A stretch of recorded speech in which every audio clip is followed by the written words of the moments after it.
Par de datos sobre esto. El lugar estratégico, porque esto es lo que hay que marcar, cuando él lo pone el Papa Francisco a manejar la selección de los obispos, tiene un mandato claro de elegirme los obispos que sigan esta línea, claro, ¿no? La línea de la austeridad, de la misericordia y demás.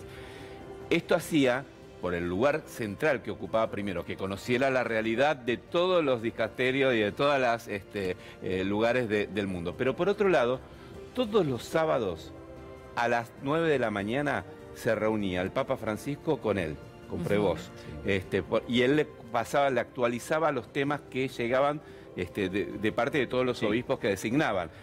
Contaba en unas declaraciones que hizo un par de meses antes de que pase todo esto, que él iba a las 9, se reunía a las 9 con el Papa Francisco y que empezó a notar como que el Papa Francisco lo estaba esperando desde mucho rato antes. Entonces empezó a llegar 8:30, después a las 8, después a las 7, hasta que en un momento dijo, ¿pero qué pasa? Y dice que siempre Francisco estaba listo para recibirlo, porque era un tema central para Francisco, tener el termómetro de qué estaba pasando en la iglesia con todos los obispos. Hay un dato que es importante, hay un dato que vos contabas recién, lo de Parolín. Porque se está hablando mucho de diplomático, pero el dato que vos contaste de que Francisco ya Parolín lo miraba con otra mirada. Tenía mucho recelo de Parolín, tuvo un trato más cercano al principio de la designación, es decir, el mandato de Parolín, después fue tomando distancia. Y bueno, finalmente cuando quedó internado, ¿no? Porque pareciera que Parolín empezó a tener como un vuelo propio y empezó a tener otro tipo de relación con los sectores conservadores. Pero es muy importante lo que estabas contando vos. Bueno, de hecho Giovanni Battista Re lo saludó muy efusivamente el primer día del cónclave, lo cual generó dudas acerca de si el bloque de cardenales italianos no iban a apoyar decididamente a Parolín, ¿no? Bueno, Parolín tuvo una gestión muy controvertida en los acuerdos con China. Vos sabés que la iglesia de China está dividida entre lo que se conoce desde hace décadas como la iglesia subterránea y la iglesia oficial, que es fiel al gobierno de China, que inclusive designa a los obispos. Bueno, el acuerdo con la Santa Sede, que es un acuerdo secreto, no se saben exactamente cuáles son los términos, terminó reconociendo a los obispos designados por el gobierno chino, lo cual retrotrae siglos atrás, porque es el mismo régimen chino el que está diciendo el obispo va a ser el obispo va a ser el otro, va a ser el otro. Y sobre todo en un tema tan sensible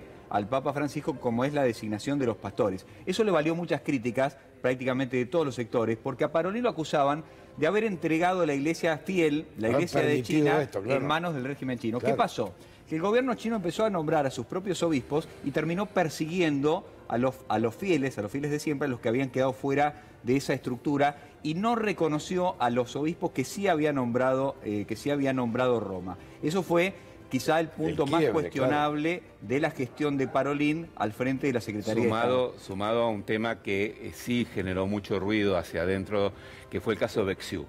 En el caso de Becciu, que es este cardenal que intentó entrar a la fuerza, pese a que Francisco lo había corrido, con la compra de las propiedades suntuosas en Chelsea.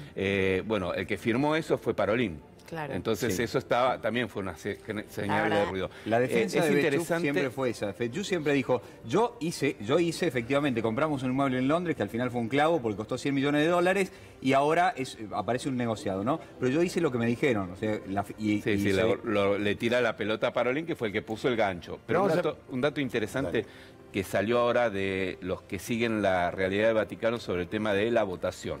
A ver. Los 4 votaciones que hubo hasta llegar a este nuevo Papa. La elección. El miércoles a la tarde fue la primera votación. Allí, según cuentan los vaticanólogos, hubo como 3/3 distribuidos y aparecía la figura. Salió ahora de los que siguen la realidad del Vaticano sobre el tema de la votación. A ver. Los 4 votaciones que hubo hasta llegar a este nuevo Papa. La elección.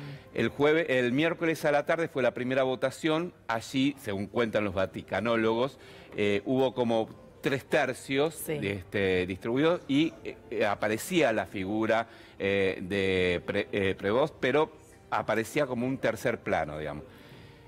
Aparentemente llegó un bloqueo entre Parolín y Tagle.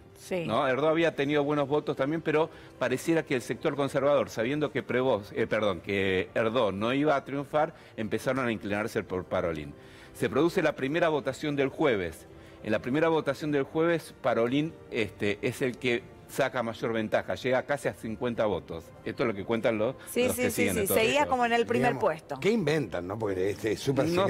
No sé, inventan, porque son los que siguieron el tema, es súper secreta. Pero son secretas. Alguien te lo hace trascender, hoy en día, chicos. De hecho, muchas de las cosas que publicaron, estas cosas después las confirmó Francisco cuando fue Papa.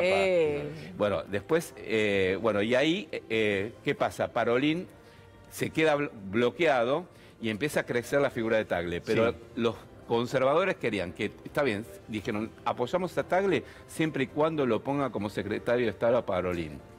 Ahí y se bloquea nuevamente la votación y aparece el nombre de Prevost. Igualmente el sector más conservador no veía para nada con buenos ojos a Parolin. No, pero era la única opción que tenían más cercana de los más que más negociable. Yo creo que, sobre todo viendo los gestos que ha hecho, ha tenido gestos de contención hacia el sector conservador, sobre todo en cuanto a la liturgia y a los primeros pronunciamientos en cuanto a moral y a doctrina. Anita. León